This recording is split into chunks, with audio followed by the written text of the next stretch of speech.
तो आदाब, नमस्कार, गुड इवनिंग, सत श्री अकाल। एक बार फिर आप तमाम लोगों का स्वागत है क्राइम तक की कहानी के इस एपिसोड में। उम्मीद है पूरी फैमिली अच्छी होगी, अपना ख्याल रख रही होगी।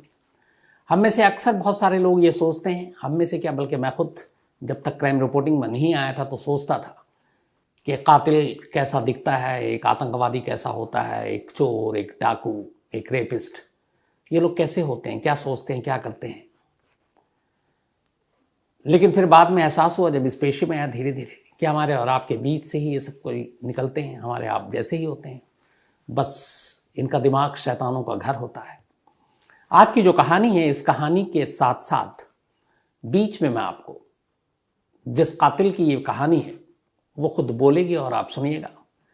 और एक कातिल को बोलते हुए बहुत बार सुना है मैंने लाइफ में, लेकिन आज जब ये बोलेगी और आप सुनेंगे तो शायद आपको भी अटपटा लगेगा। मतलब बातचीत ऐसी हो रही है कि जैसे किसी कत्ल की बात नहीं हो रही है, एक नॉर्मल बात हो रही है। अच्छा, ये हो गया, मैंने कर दिया, मैंने सोच लिया था। तो इस कहानी के बीच में जहां पे इसकी ज़रूरत होगी, मैं आपको उस कातिल की बातचीत भी सुनाऊंगी।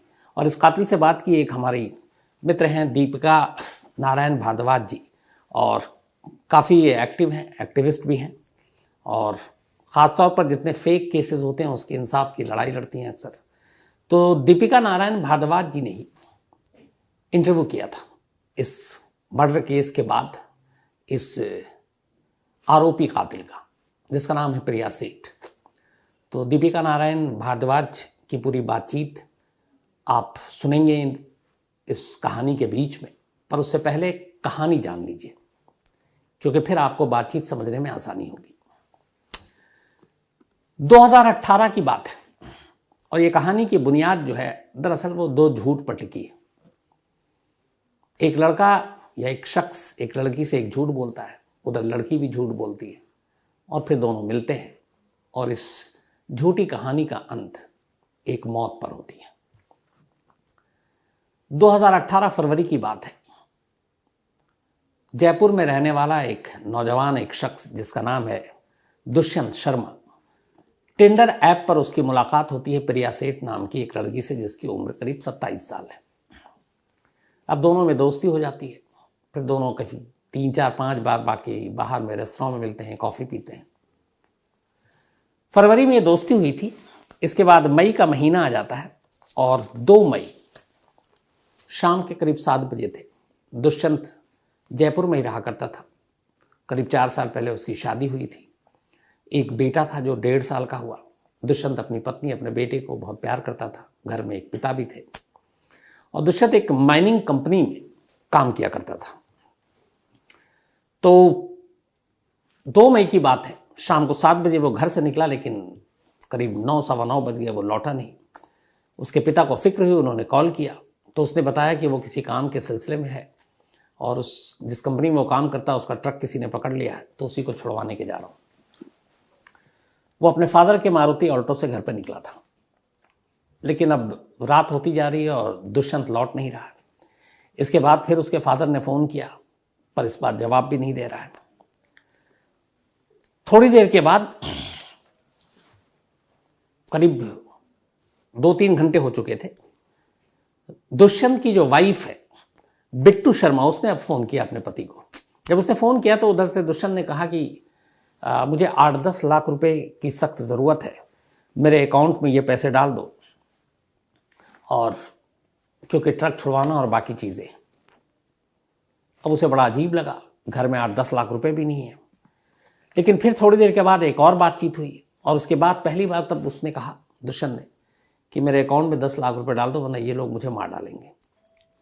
अच्छा, इस दौरान अभी रात को जब ये धमकी वाली बात नहीं आई, घर वाले उसको अब इधर उधर भी ढूंढ रहे हैं, फ़ोन अब बंद भी आ रहा है, और उसकी कोई खबर नहीं मिल रही है कि दुष्यंत है कहाँ।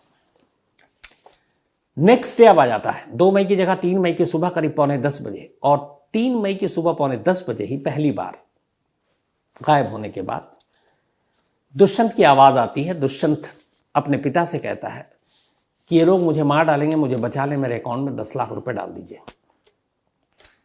इसके बाद फ़ोन कोई और उससे ले लेता है, अब सामने एक लड़की की आवाज़ आती है और लड़की कहती है कि 20 मिनट का टाइम है तुम्हारे पास, 20 मिनट में 10 लाख रुपए मेरे अकाउंट में इस ट्रांसफ़र कर दो और वरना मैं इसको मार डालूंगी। अब ये सुनकर घबरा जाते हैं और रोते हुए कहते हैं कि मेरे पास इतने पैसे नहीं है, मेरे पास सिर्फ 3 लाख रुपए हैं और मैं इतने ही दे सकता हूँ। लड़की फिर से रिपीट करती है कि सिर्फ 20 मिनट है तुम्हारे पास। इसके बाद फ़ोन रख देती है। दोपहर के 12 बजे, करीब करीब 2.25 घंटे बीत गए, 20 मिनट का टाइम दिया था। 12 बजते बजते दुष्यंत के पिता ने 3 लाख रुपए बैंक से निकाले और ट्रांसफ़र कर दिया। जो स्लिप था जो उनके पास ट्रांजैक्शन का, वो भी उन्होंने व्हाट्सएप कर दिया अपने बेटे के मोबाइल पर, ताकि जो भी जिसके कब्जे में है वो देख ले। अब ये सब कुछ कर दिया 3 मई की दोपहर 12 बजे, लेकिन इसके बाद अब मोबाइल बंद है दुष्यंत का, कोई बातचीत नहीं हो रही है, परेशान घर वाले। तभी शाम होते होते लोकल पुलिस से कॉल आता है दुष्यंत के घर पर। पुलिस कहती है कि आपको इस एक हॉस्पिटल में आना है, कुछ ज़रूरी काम है। अब यहाँ पे घर वाले घबराए हुए वैसे ही हैं, पता चल नहीं रहा है। घर वाले अब निकलते हैं और झोटवारा पुलिस स्टेशन से ये कॉल आया था। इसके बाद SMS हॉस्पिटल बुलाया गया था। बदहवास बाप बीवी सब हॉस्पिटल भागते हैं। वहाँ जाते हैं, पुलिस मॉर्चरी से एक लाश निकाल कर दिखाती है। लाश का चेहरा बिगड़ा हुआ था, चेहरा पहचाने जाने लायक नहीं था, लेकिन कुछ चीज़ें थी जिसको देखते ही दुष्यंत के पिता और वाइफ फपक फपक कर रोने लगे। हाथों में, उंगलियों में उसकी कुछ अंगूठियाँ जो अलग अलग भक्ति भाव से पहना करता था, उसकी कुछ और चीज़ें, जिससे पता चल गया कि ये दुष्यंत की लाश है। अब घर वालों पे एक गम का पहाड़ टूट पड़ा, ख़ासतौर पर दुष्यंत के फादर के लिए, इसलिए कि उनके 3 बेटे थे। एक की मौत बचपन में हो गई, दूसरे की मौत कुछ साल पहले रोड एक्सीडेंट में हो गई। अब आखिरी बेटा बचा था दुष्यंत, और उसकी भी इस तरीके से लाश मिली। अब जब लाश पहचान ली गई तो पुलिस ने कत्ल का मुकदमा दर्ज किया। मुकदमा दर्ज करने के बाद अब तफ्तीश शुरू हुई। चूंकि दुष्यंत के मोबाइल से लगातार फ़ोन आ रहे थे, तो पुलिस के पास एक क्लू था कि उस फ़ोन का, मोबाइल का लोकेशन क्या होगा। उस लोकेशन को ढूंढते ढूंढते पुलिस इधर उधर भटक रही है। आखिरकार नेक्स्ट डे 4 मई को पुलिस को वो लोकेशन जयपुर के रेलवे स्टेशन के करीब का दिखाई देता है। दुष्यंत अपनी मारुति ऑल्टो कार में गया था जो उसके पिता के थे। वो कार रेलवे स्टेशन के बाहर खड़ी थी। उसमें 3 लोग बैठे थे, लेकिन नंबर प्लेट बदला हुआ था, बट लोकेशन मोबाइल का वहीं दिखाई दे रहा था। पुलिस ने उस कार में बैठे हुए लोगों को बाहर निकाला, पूछताछ की, और डाउट हो गया कि ये लोग कुछ ना कुछ इन्होंने गड़बड़ किया है। पुलिस तीनों को थाने लाती है। इसके बाद पूछताछ होती है।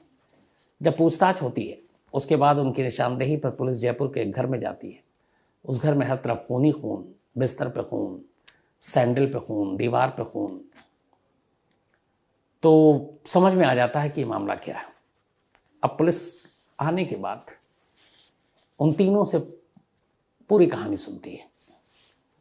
इन 3 में जो मेन कल्प्रिट, जो मेन पूरी साजिश की जिम्मेदार थी, वो 27 साल की एक लड़की जिसका नाम प्रिया सेठ। जब पूरी कहानी सुनाई गई तो पूरी कहानी कुछ यूं थी कि प्रिया सेठ पहले भी कई बार फ्रॉड और बाकी चीज़ों में पकड़ी गई थी। प्रिया सेठ को बहुत कम वक्त में बहुत पैसे कमाने थे।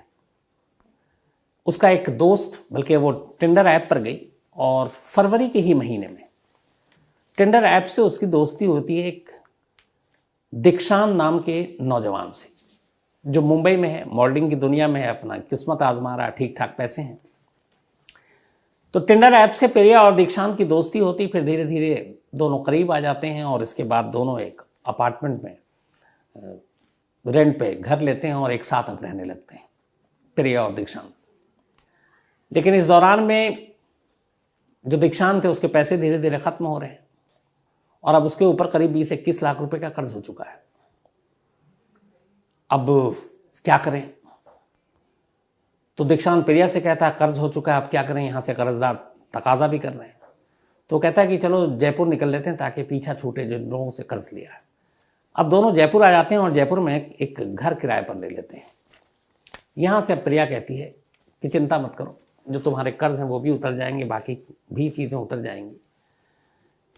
किसी अमीर शख्स को अपने जाल में फंसाती हूँ, उसके बाद सब कुछ ठीक हो जाएगा। अब उसने फिर जिस टिंडर ऐप से उसने दीक्षांत को फंसाया, उसी टिंडर ऐप के जरिए अब वो ऐसे लोगों की तलाश करने लगी जो अमीर हो, जिनके पास पैसा हो।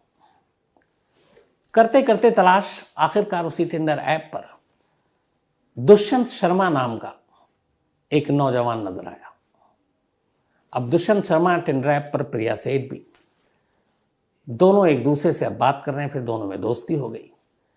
दुष्यंत शर्मा ने टिंडर ऐप पर प्रिया सेठ को अपना असली नाम नहीं बताया। उसने बताया कि उसका नाम विवान कोहली है, वो एक बहुत ही अमीर खानदान से है, उसके पास बेशुमार दौलत है। ये उसने झूठ बोला दुष्यंत ने, क्योंकि वो अमीर नहीं था, वो एक माइनिंग कंपनी में काम करता था, एक प्रोजेक्ट मैनेजर के तौर पर बस।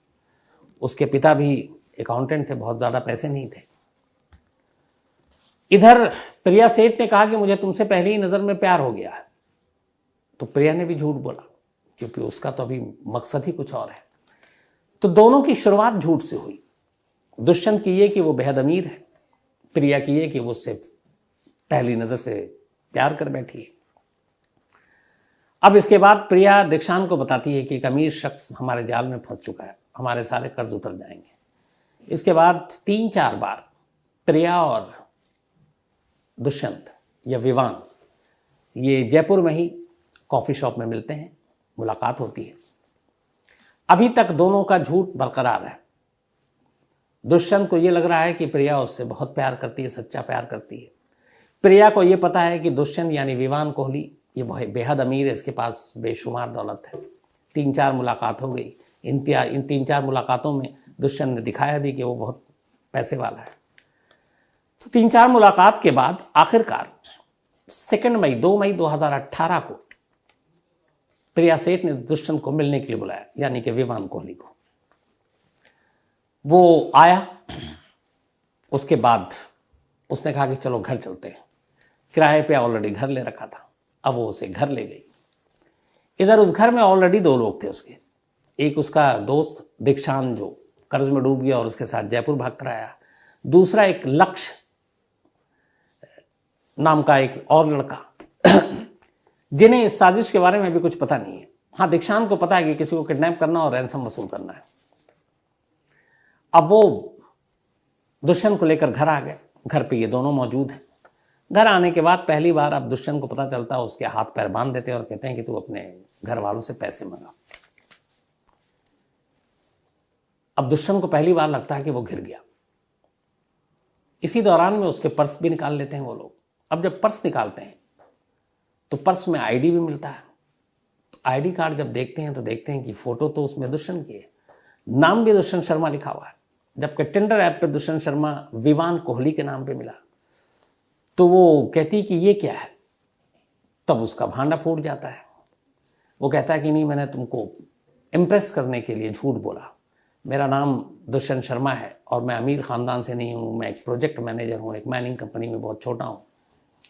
अब उसने कहा जो भी हो तुझे पैसे तो देने पड़ेंगे। तो अब 10 लाख रुपए की मांग की और वही फिर फ़ोन कराया। फिर इसने धमकी भी दी और ये सब कुछ हुआ, लेकिन गुस्सा उसी वक्त आ चुका था।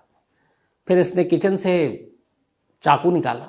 इसके दोनों दोस्तों ने चाकू से वार किया करीब 10 बार।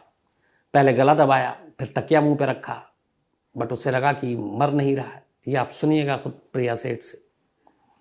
और फिर उन्होंने चाकू से मारा। जब उन्हें लग गया कि अब ये मर चुका है, फिर ये बाज़ार गए। इन्होंने एक ट्रॉली बैग खरीदी। बैग खरीदने के बाद उस लाश को उसी में रखा और फिर उसी की कार में डालकर आमेर की पहाड़ियों के करीब हाईवे पर गए और उस बैग को छोड़कर चले आए। वापस घर आए, सब कुछ सफाई वफाई की। अब इनका ये था कि यहाँ से निकलते हैं, रेलवे स्टेशन पहुँचे नेक्स्ट डे। लेकिन इस दौरान मोबाइल के लोकेशन और बाकी चीज़ों से ये पकड़े गए और पुलिस के शिकंजे में आ गए। तो एक झूठ ने एक जान ली और फरवरी में टेंडर पे दोस्ती हुई, मई में कत्ल हुआ। जब ये सब कुछ हो गया, अब पुलिस हिरासत में है प्रिया सेठ। एक जर्नलिस्ट ने उससे पूछा कि ये सब आपने क्यों किया। तो पता है क्या कहती है वो कहती है कि इतना आप लोगों ने शोर हंगामा, ये भीड़ क्यों है, क्या ये देश में पहला मर्डर हुआ है। मतलब उसकी आप बातचीत को देखिए। और उसके बाद ही फिर दीपिका नारायण भारद्वाज ने इन तीनों का अपने एक शो के लिए इंटरव्यू किया, जिसमें प्रिया सेठ भी है, दीक्षांत भी है और लक्ष्य भी है। सबसे पहले आप प्रिया सेठ का पूरा इंटरव्यू सुनिए, किस तरीके से वो बात कर रही है। मुझे लगता है कि आप भी सुनकर आपको बहुत ही अजीब सा लगेगा। तो पहले वो क्या कुछ कह रही है इस पूरे मर्डर के बारे में। कहीं ये इनकार नहीं कर रही कि मैं बेकसूर हूं, मैंने कुछ नहीं किया।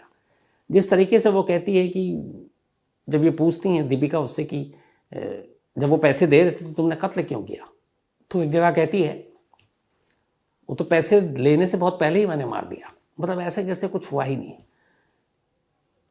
तो ये इंटरव्यू सुनिए, इसके बाद उन दोनों का भी इंटरव्यू सुनिए, मतलब दीक्षांत और लक्ष्य का।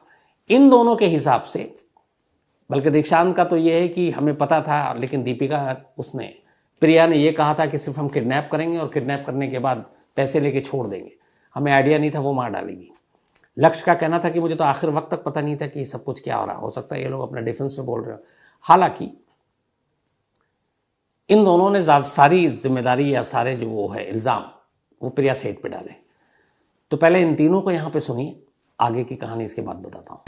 मुझे उसका नाम भी पता नहीं था, डिनर पे मिला था वो मुझे, उसने मेरे को अपना गलत नाम गलत पहचान बताई थी और ये बताया था कि बहुत पैसे वाला है वो।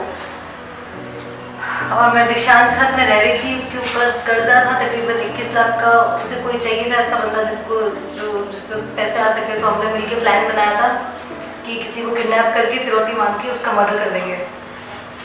मर्डर का प्लान पहले से ही था, किसके साथ होगा क्या होगा ये फिक्स नहीं था।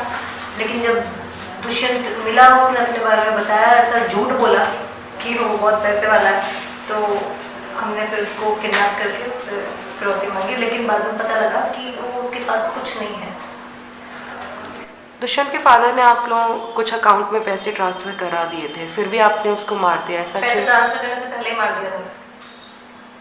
कैसे मारा आपने दुष्यंत को? पहले उसका गला घोटा दीक्षांत ने, उसके बाद में वो नहीं मरा तो फिर लक्ष्य आया, लक्ष्य ने उसका मुंह तकिए से दबाया, फिर भी नहीं मरा, वो बेहोश हो गया। उसके बाद फिर दीक्षांत ने मुझसे चाकू मंगाया, मैंने उसे चाकू ला के दिया और दीक्षांत ने उसका गला काट दिया चाकू से। आपने इन्वेस्टिगेशन ऑफिसर जो एक पहले आपके केस की थी उनको ये बोला कि आप वो चाकू अपने एक्स बॉयफ्रेंड को मारने के लिए लेकर आए थे? मैं उसको मैंने वो चाकू कहाँ से? चाकू नहीं लाई थी। मेरा एक्स बॉयफ्रेंड एक नंबर का घटिया गिरा हुआ आदमी, उसने मेरे पे झूठा केस किया है। वो तो मर जाए तो अच्छा है, वैसे मुझे उसी का मर्डर करना था लेकिन नहीं किया मैंने। ठीक है, वो चाकू मैं ऐसे ही लाई थी खुद की नस काटने के लिए, मैंने काट भी ली थी।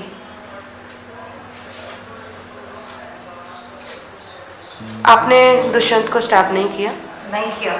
मैं एस्कॉर्ट सर्विस की साइट पर काम करती थी, वहाँ लोगों से फ्रॉड करते थे, प्रोवाइड नहीं करवाते थे गर्ल्स। किस तरह से फ्रॉड करते थे? फ्रॉड इस तरह से करते थे कि पैसे लेके भाग जाते थे और कुछ प्रोवाइड नहीं कराते थे। मैं मतलब पैसे लेके भाग जाते थे कैसे, मतलब थोड़ा सा ऐसे डिटेल? कि जैसे किसी ने कोई कॉल गर्ल मंगाई, लड़की मंगाई, तो उससे उसके पास मैं जाती थी, पैसे लेती थी और उसको बोलती थी कि ड्राइवर को पैसे लेकर आ रही हूँ, और मैं वहाँ से पैसे लेके निकल जाती थी। बस यही करती थी मैं। और ऐसा आपने कितने अप्रॉक्सीमेटली कितने लोगों के साथ? हज़ारों लोगों के साथ किया। कब से कर रही थी प्रिया ये? 6 साल 7 साल हो गए, 6 साल। कभी किसी ने कंप्लेन नहीं करी? नहीं। वो बॉडी आपके पास थी तब दोबारा से आप जॉब कह रही थी कि आप काम करती हो, करने गई थी? हाँ गई थी। उसके बारे में बॉडी मेरे पास नहीं थी तब, बॉडी फेंक दी थी हमने। शाम को गई थी मैं, बॉडी दोपहर में फेंक दी थी। टिंडर ऐप के थ्रू मेरी इनसे फ्रेंडशिप हुई। जिस दिन टिंडर पर बात हो रही थी अगले दिन हमने एक मीटिंग फिक्स की, हम मिले और उसके बाद कुछ दिन बाद अपने घर चला गया। तो मैं फ़ोन पे थोड़ी इमोशनल अटैचमेंट हो गई थी। फिर ये इन्होंने एक फ्लैट ले लिया था यहाँ पे, तो मैं भी आ गया। मैं अपना यूट्यूब चैनल स्टार्ट कर रहा था यहाँ पे, तो 3 महीने ब्रेक में मैं इतना फ्री तो रह नहीं सकता मैं। तो बस साथ साथ चलते कि एंजॉय करते कि मैं थोड़ी इमोशनल अटैचमेंट बढ़ गई। और प्रिया ने मुझे बोला था कि वो एक ट्रैवल एजेंसी में काम करते हैं, वासु हॉलीडेज के नाम से, तो मैंने ट्रस्ट कर लिया। फिर उसके बाद फिर घर गया, मैं वापस आया तो मुझे इनकी सारी हरकतों का पता लग गया। बस मैं मौका नहीं देख पाया कि मतलब मैं भागूं कैसे उस टाइम। एट द एंड जब ये दुष्यंत वाले ये जो सीन हुआ, जो भी इतना बड़ा हुआ ये, उस टाइम पे मेरे को कुछ नहीं पता था, एंड टाइम पे इसने मेरे को प्लानिंग करके बताया। लक्ष्य ने मेरे साथ इस चीज़ को एग्री किया, चलो कर लेते हैं, कौन सा मतलब मारेंगे उसे, छोड़ देंगे अगले दिन शाम को 4 बजे तक। तो हमने हाँ भर दी। उसके बाद मैम उसको थोड़ा हमने टॉर्चर किया, जो भी बयान के अंदर मैंने लिखा बोला है आपने। एट द एंड मैम उसने उसका मर्डर कर दिया। सारी प्लानिंग इनकी थी, जो पहले इन्होंने वार किया है चाकू से वो भी इन्होंने की, लास्ट तक भी इन्होंने ही मारा। मैं इसी बयान पे हूँ, इसी बयान पे खड़ा रहूँगा। 70% प्रिया की थी, 30% दीक्षांत की। प्रिया की पूरी प्लानिंग थी। प्रिया ने पहले दीक्षांत को यही बताया था भी अपने सिर्फ उसको डराएंगे, धमकाएंगे और छोड़ देंगे। सुबह उसको कहा भाई इसको मारना पड़ेगा, नहीं तो तुम तीनों फंस जाओगे। तो सुना आपने, आपको भी वैसे ही लगा होगा प्रिया सेठ जिस तरीके से बात करी है। कातिल ऐसे कैसे बोल सकती है? मतलब न चेहरे पे शिकन, न कहीं पे कुछ ऐसा लग रहा है कि उसे कोई गिल्ट या गिलानी फील हो रही है, कहीं से भी नहीं। और इधर एक शख्स की जान जा चुकी है। इसके बाद इन लोगों को जेल भेजा गया। कई बार बेल के लिए एप्लीकेशन दी प्रिया सेठ ने, राजस्थान हाई कोर्ट तक से रिजेक्ट हो गया। हालांकि इन दोनों को, दीक्षांत को और लक्ष्य को, जमानत मिल गई, लेकिन प्रिया को अभी तक जमानत नहीं मिली। तमाम गवाहियां पूरी हो चुकी हैं और शायद लोअर कोर्ट से अब कभी भी फैसला आ सकता है इस मर्डर केस को लेकर। तो वो जो फैसला आएगा, जब भी आएगा, मैं उसकी अपडेट भी आपको दूंगा। तो फिलहाल कहानी में इतना ही, लेकिन कहानी ख़त्म करूं और एक बार फिर से शुक्रिया ख़ास तौर पर दीपिका आपको, क्योंकि दीपिका नारायण भारद्वाज जी की वजह से ही ये आप प्रिया सेठ को सुन पाए। तो थैंक यू दीपिका। तो आज कहानी का सिलसिला वही आगे। अंकित कुमार गुप्ता पटना से हैं, आज इनका जन्मदिन है, तो हैप्पी बर्थडे अंकित। इसके अलावा विकी बेन, इनका भी आज बर्थडे है, तो हैप्पी बर्थडे विकी। और ये इनके मौसी मौसा और अमृत के संघेरा, इन्होंने भेजा है। कुमार मंगलम का भी आज जन्मदिन है, तो हैप्पी बर्थडे कुमार मंगलम साहब। अंजू वर्मा, इनका भी बर्थडे है, हैप्पी बर्थडे अंजू। और रोहित घावरिया ने भेजा है। साथ ही ममता राजपूत डांग, इनका भी आज बर्थडे है, तो हैप्पी बर्थडे ममता।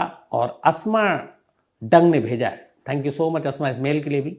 इमरान शेख का भी आज जन्मदिन है, तो हैप्पी बर्थडे इमरान। इसके अलावा दीक्षांत शर्मा, इनका भी आज बर्थडे है, तो हैप्पी बर्थडे दीक्षांत। और सतीश, आरती और हरीश जी ने भेजा है। साथ ही यश मिश्रा, इनका भी आज बर्थडे है, तो हैप्पी बर्थडे यश। और ओम नागर जी ने भेजा, उनके बेटे हैं, हैप्पी बर्थडे। आज मोहम्मद राशिद का भी है, तो बहुत बहुत बधाई मुबारक। और ये फिदा अली ने भेजा है। नेहा का भी आज जन्मदिन है, तो हैप्पी बर्थडे नेहा। और शिव सोंगरा ने भेजा। इसके अलावा लुबना तफजील का भी आज बर्थडे है, तो हैप्पी बर्थडे लुबना। और ये शमसुल हक की बिटियां हैं। साथ ही आदिति, इनका भी आज जन्मदिन है, तो हैप्पी बर्थडे आदिति। और नितिन की बिटियां हैं ये। साथ ही राकेश जायसवाल जी ने भेजा है। नीता चौहान का भी आज जन्मदिन है, तो हैप्पी बर्थडे नीता चौहान जी। और ये कैलाश कुमार की वाइफ है। साथ ही श्रवण बिश्नोई, इनका भी आज बर्थडे है, तो हैप्पी बर्थडे श्रवण साहब। और अशोक बिश्नोई ने भेजा है। इसके अलावा ज्योति दत्ता और अभिजीत भौमिक, इनकी मैरिज एनिवर्सरी कल यानी 15 को थी, तो बिलेटेड हैप्पी मैरिज एनिवर्सरी आप दोनों को। साथ ही गौरव राणा साहब न्यूजीलैंड से हैं, इन्होंने कहानी की फरमाइश की है और इन्होंने 2 शब्द भी लिखे हैं, मैं पता नहीं सही प्रोनाउंसिएशन करूंगा कि नहीं।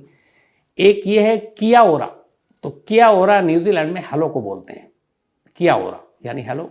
और दूसरा नगामिशी, बल्कि नगामिही, नगामिहीन का मतलब थैंक यू। तो थैंक यू गौरव भाई इस जानकारी के लिए, और जल्दी आपकी कहानी की फरमाइश भी पूरी करूंगा।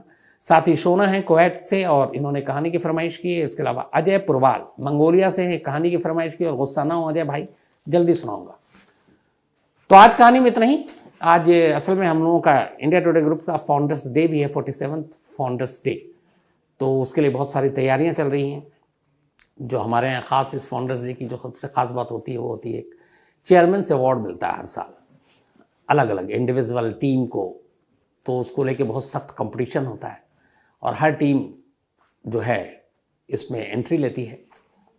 एक बार अवार्ड मिले तो फिर 2 साल तक आप अप्लाई नहीं कर सकते हैं, फिर तीसरे ही साल करेंगे।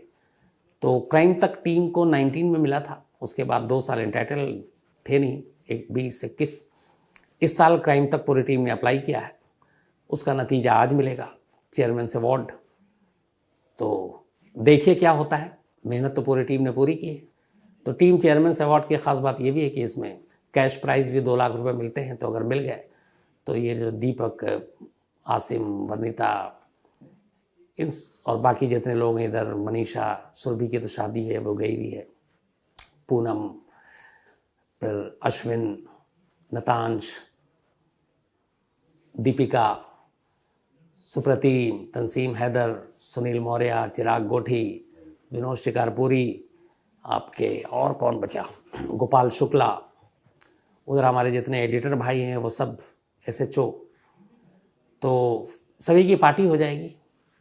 तो देखिए क्या होता है, जो भी रिजल्ट होगा कल आपको ज़रूर बताऊंगा, या क्राइम तक के जरिए आपको पता भी चल जाएगा। तो आज कहानी में इतना ही है। वास्तव मुलाकात होगी कल रात 9 बजे किसी नई कहानी के साथ। तब तक अपना ख्याल रखिएगा। Thank you very much.